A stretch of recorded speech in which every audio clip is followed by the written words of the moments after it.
नमस्कार दोस्तों, स्वागत है आप सभी का मेरे इस YouTube चैनल पर। मैं विनीत आज फिर से आपके सामने एक और नई वीडियो लेकर आया हूं। आज हम विज्ञान विषय से चैप्टर नंबर 15 हमारा पर्यावरण के अन्य महत्वपूर्ण प्रश्नों की तरफ ध्यान देंगे। देखिए, इससे पहले हमने अपने YouTube चैनल पर इसी लेसन से संबंधित लगभग 4 वीडियो डाली थी, जिसमें हमने अभ्यास के प्रश्न उत्तर और किताबों के अंदर जो प्रश्न उत्तर है और कुछ महत्वपूर्ण परिभाषाएं और कुछ महत्वपूर्ण बिंदुओं पर बात की थी। और आज हम अन्य महत्वपूर्ण प्रश्नों की बात करेंगे।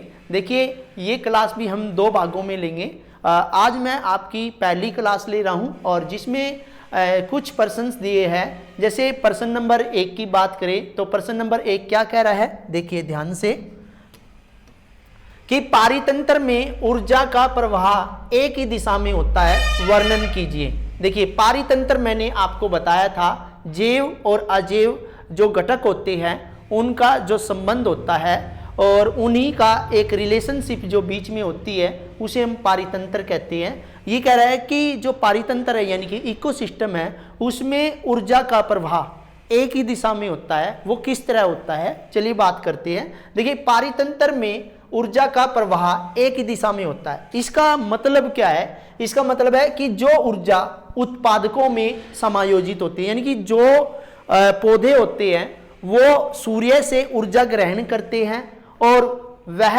ऊर्जा जो होती है सौर ऊर्जा का भाग नहीं बनती, दोबारा सौर ऊर्जा का भाग नहीं बनती, बल्कि साकारियों को स्थानांतरित हो जाती है। जैसे सिंपल सी बात करूं मैं, जैसे ये पौधे हैं और ये सूर्य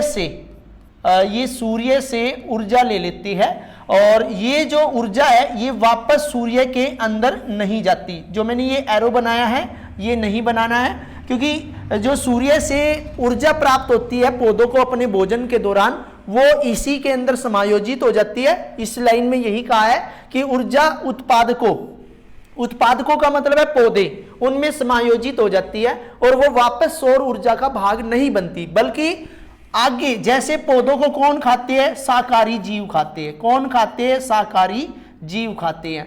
और ये ऊर्जा जो है इन शाकाहारियों को चली जाती है और इस प्रकार ऊर्जा का स्थानांतरण विभिन्न ऊर्जा स्त्रोतों पर होता है। जैसे शाकाहारियों को मांसाहारी जीव खा जाते हैं। कौन खा जाते हैं? मांसाहारी जीव खाते हैं। तो यानी कि शाकाहारी से ऊर्जा किसमें स्थानांतरित होगी? मांसाहारी में होगी। इसे हम निम्न उदाहरण द्वारा समझ सकते हैं। जैसे हमने पौधे की जगह यहाँ पे घास ली है और घास को कौन खाता है? हिरण खाता है और हिरण को शेर खाता है। देखिए, इस खाद्य श्रृंखला में हिरण घास को खाता है और शेर हिरण को खाता है। इस प्रकार ऊर्जा का स्थानांतरण घास से हिरण में गया और हिरण से शेर में गया, परंतु इसका विपरीत संभव नहीं है। अतः इस प्रकार हम कह सकते हैं कि पारितंत्र में ऊर्जा का प्रवाह एक ही दिशा में होता है। समझ में आ गया होगा। देखिए, पौधे से ऊर्जा कहाँ जाएगी? शाकाहारी जीवों में, और शाकाहारी से कहाँ जाएगी? मांसाहारी जीवों में। ये ऊर्जा जो है पौधे से स्थानांतरण हुई शाकाहारी के अंदर और शाकाहारी से स्थानांतरण हुई मांसाहारी के अंदर। इसके बाद प्रश्न नंबर 2 की बात करती है कि पर्यावरण क्या है। देखिए, हम आपको कई बार बता चुके हैं कि हमारे चारों ओर का जो वातावरण होता है हम उसको पर्यावरण कहते हैं, और हम यहाँ पे एक और अलग से डेफिनेशन लेकर आए हैं और इसके घटकों के नाम भी लिखने हैं। देखिए, ये प्रश्न के साथ साथ ये प्रश्न हमारा इस तरह भी आ सकता है कि पारितंत्र के विभिन्न जैव घटक और अजैव घटक क्या है। देखिए, किसी क्षेत्र की भौतिक, रासायनिक और जैविक परिस्थितियां जिसमें कोई जीव निवास करता है। मैंने आपको जब डेफिनेशन बताई थी, सिंपल वे में बात करें तो पर्यावरण हमारे चारों ओर का वातावरण होता है, लेकिन यदि हम इस साइंस के हिसाब से बात करें तो किसी क्षेत्र की भौतिक, रासायनिक और जैविक परिस्थितियां जिसमें कोई जीव निवास करता है उसे हम पर्यावरण कहते हैं। और पर्यावरण के 2 घटक होते हैं। कहने का मतलब है इस पारितंत्र के 2 घटक होते हैं। एक मैंने बताया था जैव घटक और एक बताया था अजैव घटक। जैव घटक के अंदर 2 चीजें आती है, जीव जंतु और पेड़ पौधे। जैव घटक के अंदर कौन आता है? जीव जंतु और पेड़ पौधे। और अजैव के अंदर बहुत सारी चीजें आती है, जल भी, वायु भी, स्थल भी, ताप भी, वर्षा, सौर ऊर्जा। ये सभी जो घटक है ये अजैव घटक है, यानी कि जैव और अजैव मैंने जब आपको लास्ट वीडियो कराई थी उसमें उनका मीनिंग भी बताया था, यानी कि जो सजीव होते हैं दोनों ही हमें पर्यावरण यानी कि प्रकृति से प्राप्त होते हैं, लेकिन जैव जो घटक होते हैं जिनमें जीवन पाया जाता है यानी कि जो सजीव होते हैं उन्हें हम जैव घटक कहते हैं, और जिनमें जीवन नहीं पाया जाता यानी कि जो निर्जीव होते हैं उन्हें हम अजैव घटक कहते हैं। इसके बाद प्रश्न नंबर 3 देखिए, जैव आवर्धन से क्या अभिप्राय है और स्पष्ट कीजिए। ये प्रश्न भी हमने लास्ट बार कराया था। जैव आवर्धन, देखिए ध्यान से देखिए जैव आवर्धन क्या होता है। मैंने आपको सिंपल वे में बताया था कि जो कोई जब आहार श्रृंखला होती है कोई भी, तो उसमें एक पोषी स्तर से उच्च पोषी स्तर में हानिकारक अजैव निम्नीकरण रसायनों की मात्रा में वृद्धि हो जाती है, तो उसे हम जैव आवर्धन कहते हैं। देखिए कहने का मतलब क्या है कि किसी आहार श्रृंखला के अंदर एक पोषी स्तर से दूसरे उच्च पोषी स्तर में कुछ हानिकारक अजैव निम्नीकरणीय रसायनों की मात्रा में वृद्धि होनी स्टार्ट हो जाती है, उसे हम जैव आवर्धन कहते हैं। जैसे फसलों को रोगों से बचाने के लिए कीटनाशकों का छिड़काव किया जाता है। मैंने आपको बताया था जब कोई किसान होता है तो अपनी फसल को बचाने के लिए, अपनी फसल को रोगों से बचाने के लिए वो कीटनाशकों का छिड़काव करता है, और ये हानिकारक रसायन आहार श्रृंखला द्वारा मनुष्य के शरीर में प्रवेश कर जाते हैं और धीरे धीरे हमारे स्वास्थ्य को भी हानि पहुंचाते हैं। और यही कारण है कि सर्वाधिक सामान्य रूप से प्रयुक्त कीटनाशी डीडीटी आहार श्रृंखला द्वारा हमारे शरीर में संचित हो जाते हैं। तो जैव आवर्धन आपको समझ में आ गया होगा कि एक पोषी स्तर से दूसरे पोषी स्तर के अंदर जो अजैव निम्नीकरणीय रासायनिक पदार्थ होते हैं उनकी मात्रा धीरे धीरे एक पोषी स्तर से दूसरे स्तर में आ जाती है, यानी कि उनकी जो कंसंट्रेशन है उनमें वृद्धि होती रहती है, उसी को हम जैव आवर्धन कहते हैं। इसके बाद प्रश्न नंबर 4 कि ओजोन अवक्षय के हानिकारक प्रभाव क्या है। देखिए सबसे पहले मैं ओजोन के बारे में बात करूंगा। ओजोन जो है ऑक्सीजन का एक अपरूप है, ओजोन जो है ऑक्सीजन का ही एक अपरूप होता है। ओजोन को हम O3 से डिनोट करते हैं, और ये कह रहे हैं कि ओजोन अवक्षय यानी कि ओजोन के घटने से, यानी कि ओजोन के घटने के हानिकारक प्रभाव बताने हैं। तो ओजोन जो होती है वायुमंडल में 16 से लेके 23 किलोमीटर की ऊंचाई पर ओजोन की परत पाई जाती है, और जो एक सुरक्षा कवच की भांति कार्य करती है। कैसे कार्य करती है? जैसे सूर्य से जो हानिकारक पराबैंगनी विकिरणें जीवों तक पहुंचती है, और जीवों के अंदर जैसे आपको बताया त्वचा कैंसर कर देती है, मोतियाबिंद जैसे रोग हो जाते हैं, जीवों के गुणसूत्रों में जीन उत्परिवर्तन हो जाते हैं, पेड़ पौधों की वृद्धि रुकना स्टार्ट हो जाती है, सूक्ष्म जीव नष्ट होना स्टार्ट हो जाते हैं। तो कहने का मतलब ये है कि जो ओजोन है वो वायुमंडल के अंदर लगभग 16 से 23 किलोमीटर की दूरी तक पाई जाती है, और ये एक सुरक्षा कवच की भांति हमारी सूर्य से आने वाली विकिरणों से हमारी रक्षा करती है, और ये जो है मानव द्वारा ही निर्मित देखिए ऐसा नहीं है कि ओजोन जो है प्राकृतिक कारणों से अवक्षय हो रही है, लेकिन एक मानवीय कारण भी है, जैसे क्लोरोफ्लोरोकार्बन और जेट वायुयानों के धुएं आदि से परत जो है धीरे धीरे कमजोर यानी कि पतली होती जा रही है, और इसके अनेक दुष्प्रभाव होते हैं। इनमें से कुछ दुष्प्रभाव मैं बता रहा हूं, जैसे त्वचा कैंसर, मोतियाबिंद रोग, तीसरा जीवों के गुणसूत्रों में जीन उत्परिवर्तन, और पेड़ों की वृद्धि और उत्पादन पर प्रभाव, और सूक्ष्म जीवों का नष्ट होना। ये सभी जो हानिकारक प्रभाव है ओजोन के अवक्षय होने से होती है। इसके बाद हम बात करते हैं प्रश्न नंबर 5 की। ये कह रहा है पर्यावरण को प्रदूषण मुक्त रखने के कुछ उपाय बताने हैं, यानी कि वो कहना ये चाह रहा है कि हम किस तरह पर्यावरण को प्रदूषण मुक्त कर सकते हैं, और पर्यावरण प्रदूषण से क्या अभिप्राय है इसके बारे में भी बात करनी है, और अपने पर्यावरण को बचाने के लिए हम क्या क्या योगदान दे सकते हैं, 2 उपाय बताने हैं। देखिए अनावश्यक और हानिकारक पदार्थ, यानी कि अनावश्यक मतलब जो जरूरत के लिए होते ही नहीं है, हानिकारक पदार्थ द्वारा पर्यावरण का दूषित या प्रदूषित करना पर्यावरण प्रदूषण कहलाता है। देखिए सिंपल वे में बात करते हैं कि जब वातावरण के अंदर अवांछनीय पदार्थ मिल जाते हैं और वो भूमि को प्रदूषित करते हैं, जल को प्रदूषित करते हैं या वायु को प्रदूषित करते हैं, तो हम उसको पर्यावरण प्रदूषण कहते हैं। और पर्यावरण प्रदूषण मुक्त करने के उपाय या हम पर्यावरण को बचाए कैसे, देखिए सबसे पहला पॉइंट है कि हमें अधिक से अधिक वृक्ष लगाने चाहिए। जैव निम्नीकरणीय, देखिए जैव निम्नीकरणीय और जैव अनिम्नीकरणीय अपशिष्टों को अलग अलग इकट्ठा करके, क्योंकि जो जैव निम्नीकरणीय पदार्थ है वो सजीवों के द्वारा, जैसे सूक्ष्म जीव होते हैं उनके द्वारा आसानी से अपघटित हो जाते हैं और अजैव निम्नीकरणीय वातावरण के अंदर लंबे समय तक बने रहते हैं।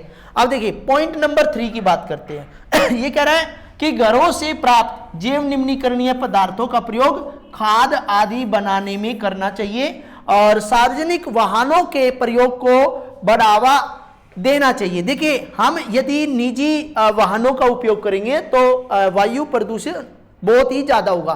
कारखाने रिहायशी इलाकों से दूर होने चाहिए, कारखानों की चिमनियां बहुत ही ऊंची होनी चाहिए और उनमें प्रदूषण नियंत्रण प्रणाली लगी होनी चाहिए और शीशा रहित पेट्रोल का उपयोग करना चाहिए।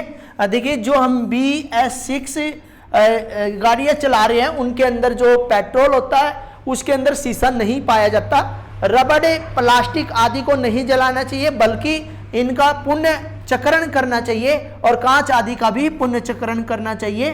और जल स्रोतों में रासायनिक कचरा नहीं डालना चाहिए क्योंकि जिससे उनसे क्या होता है, जल प्रदूषण होता है। इसके बाद ऊर्जा के गैर परंपरागत स्रोतों के उपयोग को बढ़ावा दिया जाना चाहिए, जैसे सौर ऊर्जा है, पवन ऊर्जा है, जल ऊर्जा है।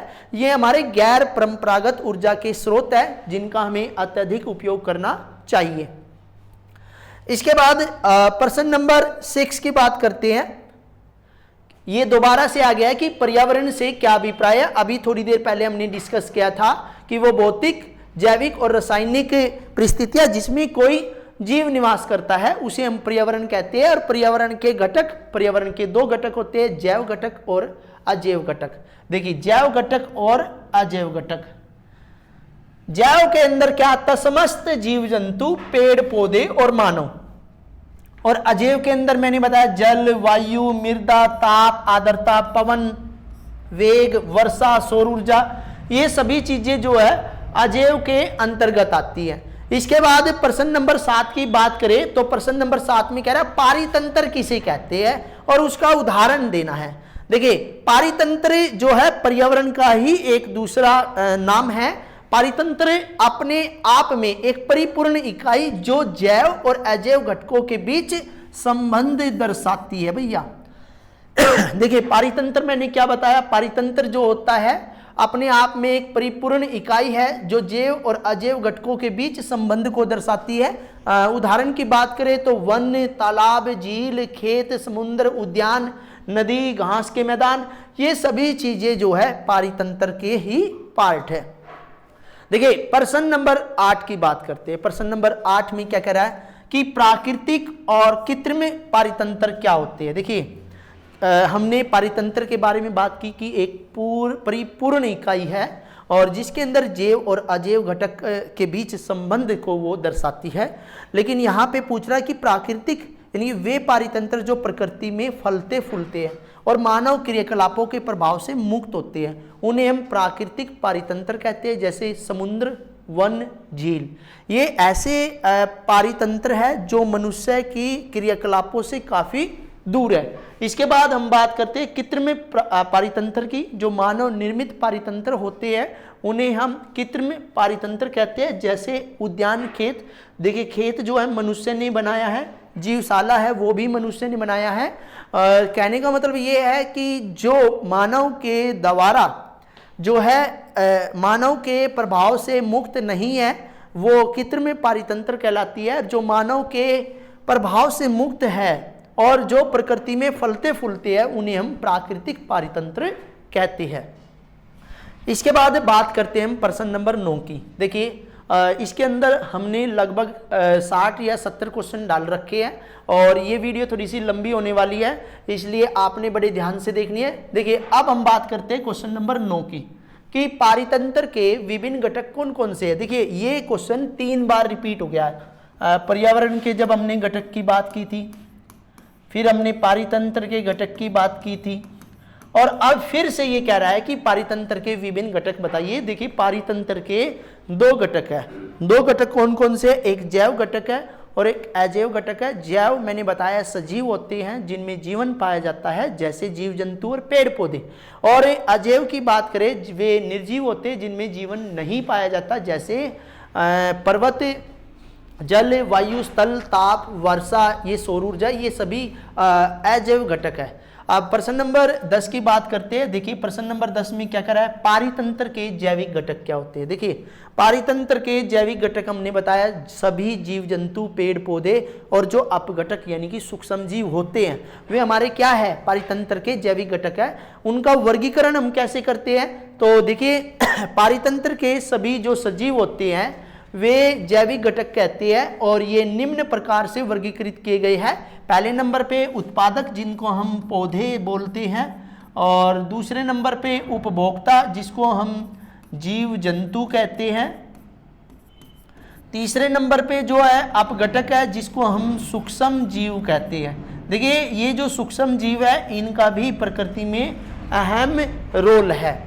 इसके बाद क्वेश्चन नंबर 11 में कह रहा है उत्पादक क्या होते हैं, यानी कि वे जीव जो अकार्बनिक पदार्थों से अपना भोजन स्वयं बनाते हैं उन्हें हम उत्पादक कहते हैं। यानी कि वे जीव जो अकार्बनिक पदार्थों से अपना भोजन स्वयं बनाते हैं उन्हें हम उत्पादक कहते हैं और ये स्वयंपोषी जीव भी कहलाते हैं। ये स्वयंपोषी जीव भी कहलाते हैं, जैसे सभी हरे पौधे, नीली हरी शैवाल आदि, ये सभी क्या है, आपके उत्पादक है। इसके बाद प्रश्न नंबर 12 के अंदर वो कह रहा है हरे पौधे अपना भोजन कैसे बनाते हैं। यहाँ पे हमने उत्पादक की बात की थी, तो यहाँ पे प्रश्न आता है कि हरे पौधे अपना भोजन कैसे बनाते हैं और हरे पौधे ऊर्जा परिवर्तक क्यों कहलाते हैं। देखिए इसका आंसर नेक्स्ट पेज पे है कि हरे पौधे वातावरण से CO2, देखिए वातावरण से CO2 गैस, मृदा से खनिज लवण, देखिए वातावरण से क्या लेते हैं, CO2 गैस लेते हैं, मृदा से क्या लेते हैं, खनिज लवण और जल लेते हैं, सूर्य के प्रकाश एवं क्लोरोफिल की उपस्थिति में अपना भोजन स्वयं बनाते हैं और भोजन बनाने के इस प्रक्रम को हम प्रकाश संश्लेषण अभिक्रिया कहते हैं। देखिए जिसमें जीव अपना भोजन स्वयं बनाते हैं उसे हम क्या कहते हैं, प्रकाश संश्लेषण क्रिया। देखिए सभी हरे पौधे प्रकाश संश्लेषण क्रिया द्वारा सौर ऊर्जा को भोजन की रासायनिक ऊर्जा में परिवर्तित कर, यानी कि वे सभी जो हरे पौधे होते हैं वे प्रकाश संश्लेषण क्रिया के द्वारा सौर ऊर्जा को भोजन की रासायनिक ऊर्जा में परिवर्तित कर देते हैं, इसलिए हरे पौधों को ऊर्जा परिवर्तक भी कहते हैं, क्योंकि वे सूर्य की जो रासायनिक ऊर्जा होती है उसको वो भोजन की ऊर्जा में परिवर्तित कर देते हैं। दूसरा हमने वहां पे लास्ट पेज पे देखा था कि उत्पादक के बाद था उपभोक्ता। उपभोक्ता क्या होते हैं, इन्हें किस प्रकार से वर्गीकृत किया जाता है। देखिए वे जीव जो अपना भोजन स्वयं नहीं बना सकते बल्कि अपने भोजन के लिए प्रत्यक्ष रूप से या अप्रत्यक्ष रूप से उत्पादकों पर निर्भर होते हैं, उपभोक्ता कहलाते हैं। इन्हें हम विषमपोषी जीव के नाम से भी जानते हैं। उपभोक्ताओं के प्रकार 3 तरह के होते हैं। देखिए सिंपल वे में हम बात करें, एक शाकाहारी होते हैं जो जीव पौधे और उनके भागों को खाते हैं, उन्हें हम शाकाहारी जीव कहते हैं, जैसे गाय, भैंस, बकरी आदि। यदि हम बात करें मांसाहारी की, तो वे जीव जो दूसरे जंतुओं पर निर्भर रहकर अपना भोजन यानी कि दूसरे जंतुओं का मांस खाते हैं, हम उन्हें मांसाहारी जीव कहते हैं, जैसे बाघ, शेर और बाज। इस तरह सर्वाहारी जीव आते हैं, वे जीव जो पौधे, जीव जंतुओं के साथ साथ मांस भी खाते हैं, यानी कि दोनों चीज खाते हैं, उन्हें हम सर्वाहारी कहते हैं, जैसे मानव, कुत्ता और बिल्ली। देखिए आपको एक बात और बताना चाहूंगा, जो शाकाहारी जीव होते हैं हम उनको प्राथमिक उपभोक्ता बोलते हैं, जो मांसाहारी जीव होते हैं उनको हम द्वितीयक उपभोक्ता बोलते हैं। यहाँ पे ध्यान देने वाली बात मैंने आपको बताई कि शाकाहारी जीव प्राथमिक उपभोक्ता होता है, मांसाहारी जीव द्वितीयक उपभोक्ता होता है, जो उच्च मांसाहारी जीव होते हैं वे तृतीयक उपभोक्ता के रूप में होते हैं।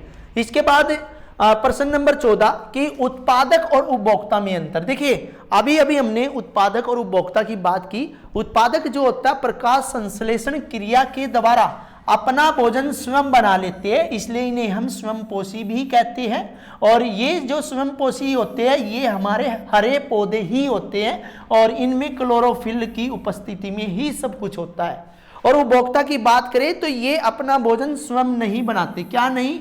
उपभोक्ता अपना भोजन स्वयं नहीं बनाते बल्कि भोजन के लिए दूसरे जीवों पर निर्भर रहते हैं। हम इन्हें विषमपोषी जीव कहते हैं और इन्हें हम जंतु उपभोक्ता भी कहते हैं और इनमें क्लोरोफिल की कोई आवश्यकता नहीं होती।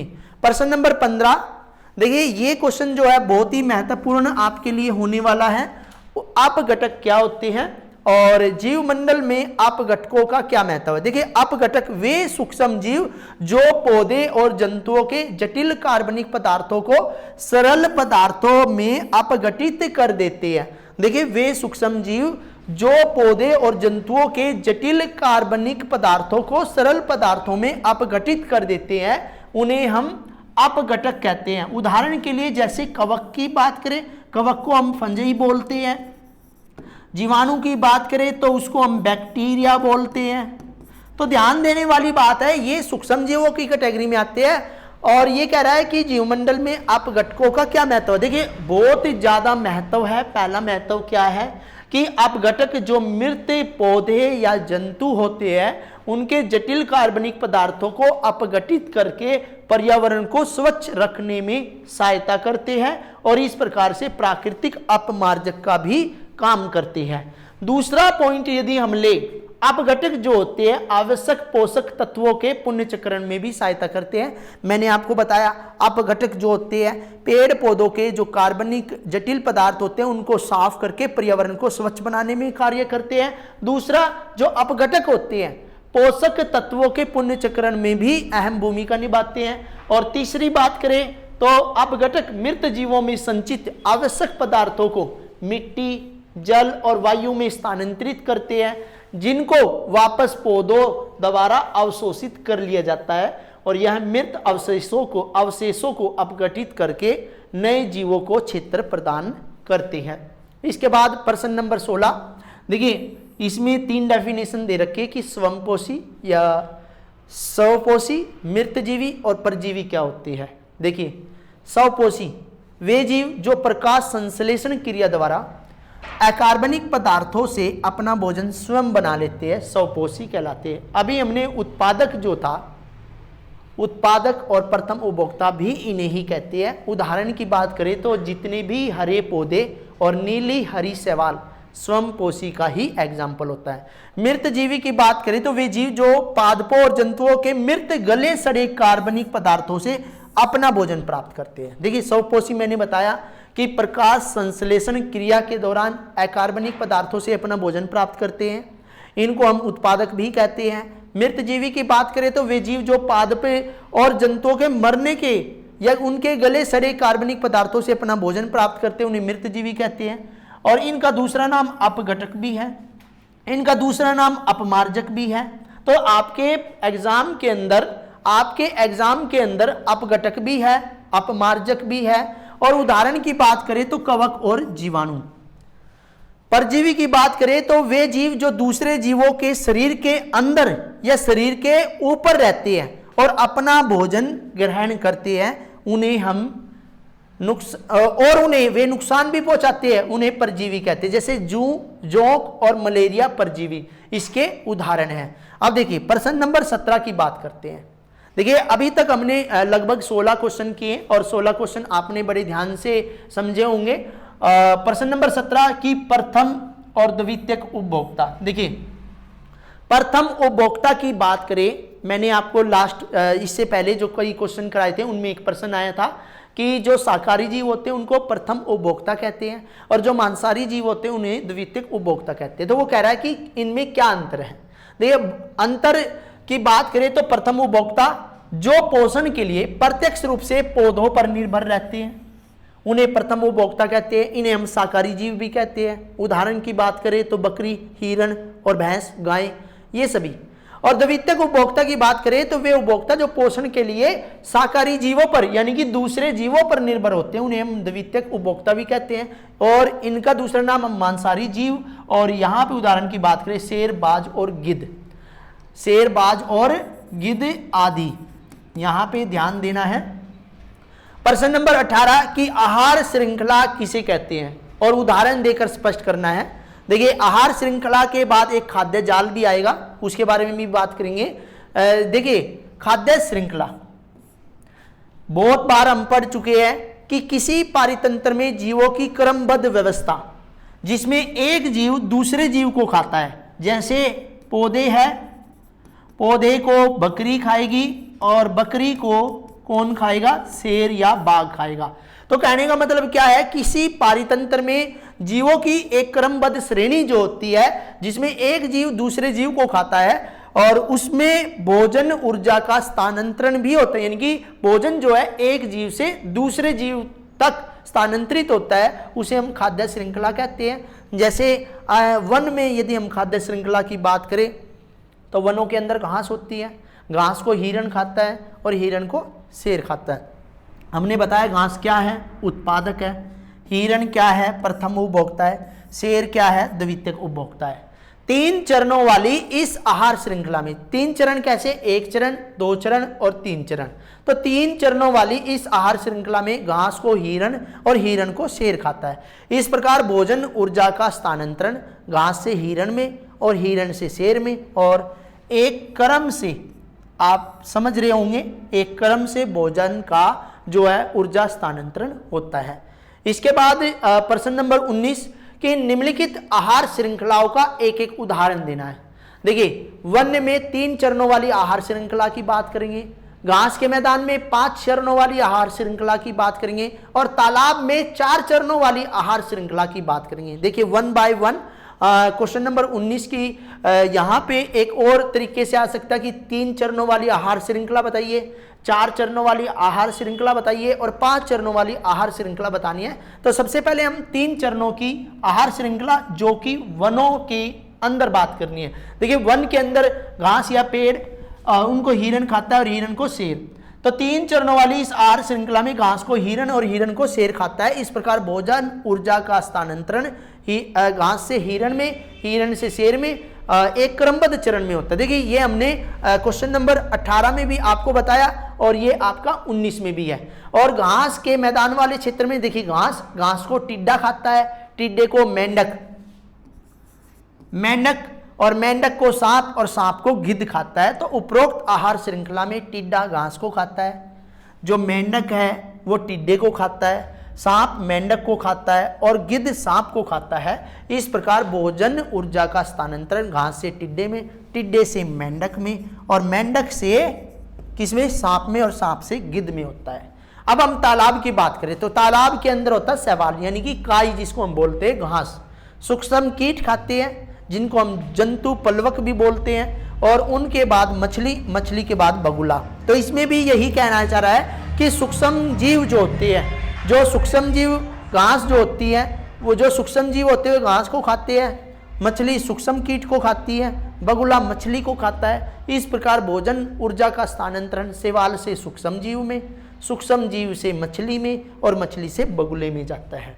इसके बाद प्रश्न नंबर 20 देखिए स्थलीय, जलीय और काष्ठकीय खाद्य श्रृंखला का एक एक उदाहरण जो मैं अभी आपको बता रहा था कि किस तरह जो खाद्य श्रृंखला 3 चरणों में आपसे पूछी जा सकती है, 4 चरणों में पूछी जा सकती है, 5 चरणों में पूछी जा सकती है। तो यहाँ पे पूछी है स्थलीय, यानी कि स्थल पार्ट पर आपने एक खाद्य श्रृंखला का उदाहरण देना, घास, टिड्डा, मेंढक और सांप और गिद्ध।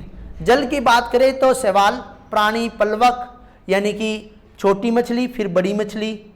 इसके बाद काष्ठीय खाद्य श्रृंखला की बात करते हैं, पादप, कीट और पक्षी।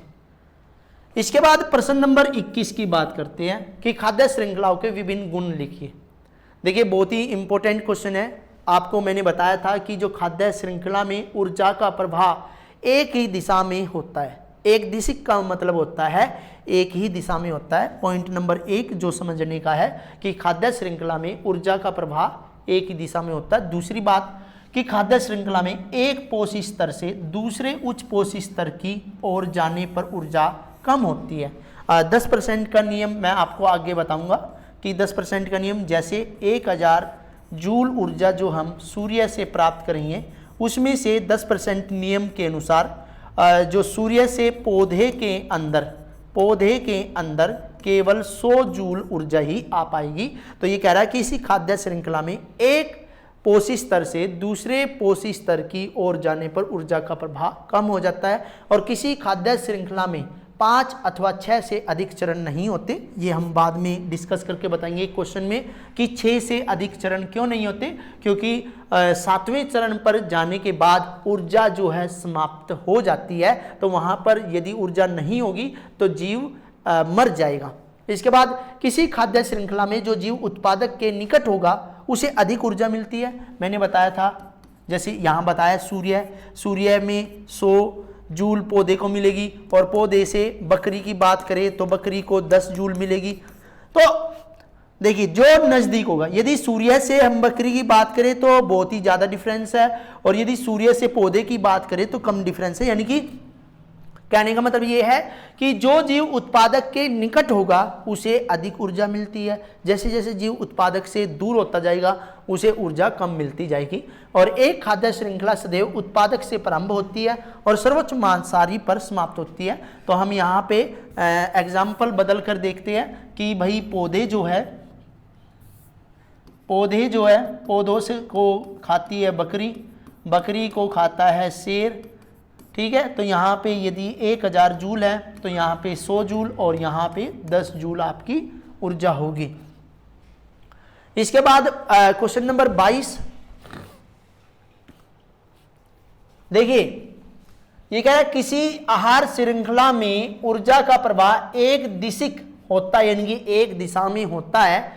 इस कथन को उदाहरण समेत आपको बताना है। देखिए कैसे, मैंने पहले भी डिस्कस किया था कि किसी आहार श्रृंखला में ऊर्जा प्रवाह एक दिशिक होता है, यानी कि एक ही दिशा में होता है। वो कैसे, घास, एक उदाहरण लेकर चलते हैं कि वन में होने वाली उपरोक्त आहार श्रृंखला में 3 पोषी स्तर है, और इस आहार श्रृंखला में हिरण घास को खाता है और शेर हिरण को खाता है।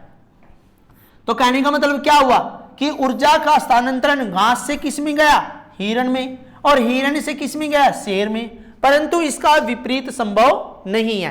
कहने का मतलब है शेर को हिरण नहीं खा सकता और हिरण को घास नहीं खा सकती। तो कहने का मतलब है ऊर्जा का प्रवाह शेर से हिरण में और हिरण से घास में नहीं हो सकता। इसलिए हम ये कह सकते हैं कि आहार श्रृंखला में ऊर्जा का प्रवाह एक दिशा यानी कि एक ही दिशा में होता है। क्वेश्चन नंबर 23 देखिए, इसमें हम लगभग 25 ही क्वेश्चन आपको कराएंगे। क्वेश्चन नंबर 23 की बात कर रहे हैं कि 10% का नियम क्या है, उदाहरण देकर समझाना है। देखिए 10% नियम की बात करें तो किसी आहार श्रृंखला में पहले पोषी स्तर में उपलब्ध ऊर्जा का केवल 10% भाग ही अगले उच्च पोषी स्तर में स्थानांतरित होता है। यानी कि मैंने आपको बताया था, जैसे पौधे हैं, यदि इनके पास 1000 जूल ऊर्जा है तो वो बकरी को केवल उसका 10%, तो 1000 का 10% कितना होगा भाई, 1000 गुणा में 10/100, 2 जीरो से 2 जीरो कैंसिल, तो 100 जूल हो गया। तो इसको कितनी मिलेगी, 100 जूल होगी। इस तरह आपको समझाना है कि किस तरह समझाना है। इस कथन को 10% का नियम कहते हैं, और 10% के नियम को खाद्य श्रृंखला के अंदर हम उदाहरण देकर समझाएंगे। जैसे घास है, घास के पास 1000 जूल है, 1000 जूल हिरण को 100 जूल मिली और शेर को 10 जूल मिली। कहने का मतलब ये है 1000 जूल का 10% कितना होगा, 100 जूल होगा, और 100 जूल का 10% कितना होगा, 10 जूल होगा। तो कहने का मतलब है कि जो एक पोषी स्तर है उसको केवल अगले पोषी स्तर को केवल अपनी से 10% ही ऊर्जा स्थानांतरित करनी है। इसी को हम 10% का नियम कहते हैं। इसके बाद प्रश्न नंबर 23 के ही कुछ और भाग है जो मैंने आपको अभी बता दिए, वही है कि माना घास में उपलब्ध ऊर्जा 1000 जूल है, हिरन घास को खाता है तो उसका 10% कितना हो जाएगा, तो 100 जूल हो जाएगा। देखिए ये मैंने बता रखा है, इसका तात्पर्य है कि 1000 गुणा में 10/100, तो हमने ये करके बताया, जैसे मैंने आपको बोर्ड पे बता दिया था पिछले कुछ पेज पर, वैसे ही है कि 1000 का 10% यदि निकालने लग जाए तो कितना आएगा भैया, 100 जूल आएगा। तो इस तरह बता रखा है। क्वेश्चन नंबर 24 की बात करते हैं। ये कह रहा है कि किसी आहार श्रृंखला में, देखिए ये पॉइंट मैंने आपको पीछे बताया था कि किसी आहार श्रृंखला में 6 से अधिक पोषक स्तर नहीं होते, क्यों नहीं होते उसका कारण बताना है। देखिए 10% नियम के अनुसार किसी आहार श्रृंखला में निचले पोषक स्तर में उपलब्ध ऊर्जा का केवल 10% भाग ही अगले पोषक स्तर तक जा पाता है, स्थानांतरित होता है। देखिए कैसे, इसलिए मान लो किसी खाद्य श्रृंखला में 6 चरण के पश्चात अगला चरण पर यदि ऊर्जा जाएगी तो वो इतनी कम हो जाएगी कि वो 7वें चरण में आने वाले जीव जीवित ही नहीं रह पाएगा। कैसे, जैसे घास की बात करें 1000 जूल, टिड्डे की बात करें 100 जूल, कीट की बात करें 10 जूल, मेंढक की बात करें तो मेंढक 1 जूल, और सांप की बात करें 0.1 जूल, और बाज की बात करें 0.01 जूल। तो इस आहार श्रृंखला में यदि घास में 1000 जूल उपलब्ध ऊर्जा है तो छठे पोषक स्तर में स्थित बाज को केवल 0.01 जूल ऊर्जा नहीं मिल सकेगी। इसके अगले पोषक स्तर पर उपस्थित जीव को इससे भी कम ऊर्जा मिलेगी। अब कहने का मतलब क्या है, ऊर्जा तो ना के बराबर होगी, जिससे कि जो 7वें जो खाद्य श्रृंखला का जो 7वां पोषक स्तर होगा उसके पास ऊर्जा होगी ही नहीं, यानी कि इतनी कम मात्रा में होगी कि वो मर जाएगा, जिंदा रह ही नहीं पाएगा। देखिए ये दो जो लास्ट क्वेश्चन है इनके बारे में बात करते हैं। जैसे ऊर्जा की दृष्टि से कौन सी आदतें शाकाहारी अथवा मांसाहारी आदतें अच्छी होती है। कहने का मतलब ये कह रहा है कि शाकाहारी खाना ज़्यादा अच्छा बेटर माना जाता है या मांसाहारी खाना अच्छा बेटर माना जाता है, तो इसकी बात करते हैं। तो ऊर्जा की दृष्टि से शाकाहारी आदतें बहुत ही अच्छी मानी जाती है। उसका कारण विज्ञान ने दे रखा है। उपरोक्त तथ्य को निम्न उदाहरण के द्वारा हम समझा सकते हैं। जैसे घास है, घास के पास 1000 जूल होता है। घास को कौन खाता है, मनुष्य, यानी कि शाकाहारी जीव है। मान लो कोई जीव है तो 100 जूल मिलती है। अब आप ये देखिए, मैंने आपको बताया घास से मनुष्य यानी कि शाकाहारी जीव को 100 जूल मिलती है, क्योंकि घास और पेड़ पौधे जो होंगे वो शाकाहारी मनुष्य ही खाएगा। लेकिन अब यहाँ पे देखिए दूसरे उदाहरण की तरफ, घास में 1000 जूल होती है और बकरी यानी कि शाकाहारी होती है तो उसको 100 जूल मिलती है। लेकिन यदि मनुष्य मांसाहारी होगा तो उसको कितनी जूल मिलेगी, 10 जूल मिलेगी। तो पहली खाद्य श्रृंखला में मनुष्य की आदत शाकाहारी थी तो उसे पौधे से 1000 जूल, यदि पौधे की एनर्जी थी तो 10% नियम के अनुसार मनुष्य को केवल 100 जूल ऊर्जा प्राप्त हुई। अब हम दूसरी कड़ी की बात करते हैं। यदि मनुष्य की आदत मांसाहारी है तो यहाँ पौधे में उपलब्ध 1000 जूल जो ऊर्जा थी वो केवल मनुष्य को कितनी मिली, 10 जूल ही मिली। तो कहने का मतलब क्या है, अब कौन सा ठीक है, जिसमें ज्यादा ऊर्जा प्राप्त हो रही है, जिसमें ज्यादा ऊर्जा हमें प्राप्त हो रही है वो 10 जूल ऊर्जा होगी। अभी रुक जाइए।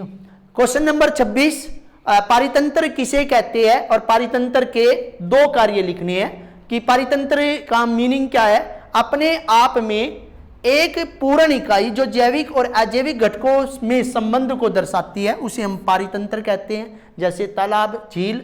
और पारितंत्र के कार्य पोषक तत्वों का पुनर्चक्रण करना और जो ऊर्जा होती है एक दिशिक का प्रवाह।